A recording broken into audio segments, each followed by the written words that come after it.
This is a brief lecture to accompany the week 2 readings, but really I'm going to keep it very brief. I just want to hit on some of the highlights from the 2 chapters that you read for this week, and I just want to make a general comment about these chapters. So they offer you lots of advice on how to write a proposal, how to structure a proposal.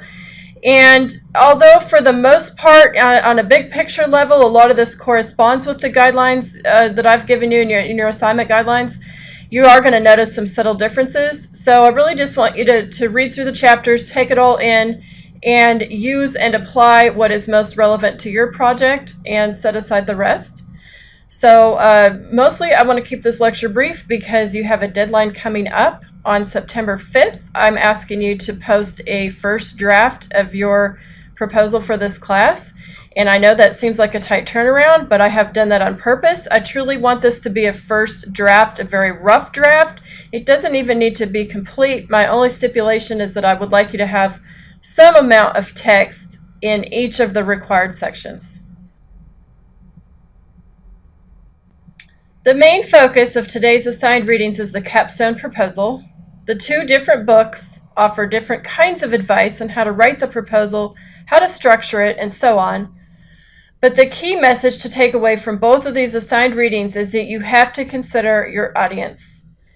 Adding in my own experience with writing various kinds of proposals, I will say the answer to almost any question about a proposal is it depends. Depends on what? Your audience. This is the organization I am recommending for the proposal assignment in this course. As you'll see in the 2 textbook chapters, there is a lot of possible variation in the specifics, but both books recommend the same basic structure. Next, I'll take a closer look at each of these sections and summarize some of the key points from each textbook. Your opening section is the introduction, including the following parts as indicated in assignment guidelines. I really like Bender's concept of the 4 Ps. You might think about how each of these relates to one or more of your project objectives. That is, people, performance, process, and product. The next section is the literature review. In my own writing, I always find this a difficult section to write in any kind of research project, but it is an important one. This is where you survey the existing landscape to discern what is the relevant research that's already been done, and then figure out what contribution you can make to that previous research. It can be overwhelming and often seems very messy at first, but as you wade through, you will start to get the lay of the land. Both assigned texts for this week offer insights into the literature review in the context of workplace research. I think the O'Leary and Hunt chapter is especially useful for its discussion of the role of reading in research and its overview of the different kinds of texts that can be included in the lit review for workplace research.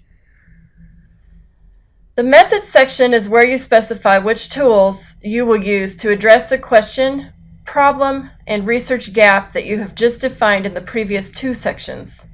My biggest advice about methods is that in any project, you need to let the research question drive the choice of methods, not vice versa.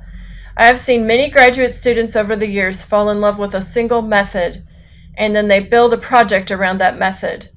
It needs to go in reverse order, whether we are talking about traditional academic research or workplace research. One point I want to address that goes a little bit beyond the textbooks is about institutional review board approval. If you are writing something for this class that you might eventually want to publish in an academic journal, you would need to obtain IRB approval before you can start recruiting participants for any kind of research that involves human subjects. However, if you're only doing this as a workplace or class project, there is no need to worry about IRB approval. And that has to do with the fact that typically the laws, it's actually federal laws that govern human subjects research, and those laws only apply to research that is considered generalizable. In other words, research that is intended to be published in academic peer-reviewed journals. And if you have any questions about that, you really need to get in touch with me, and we need to discuss that on a case-by-case basis.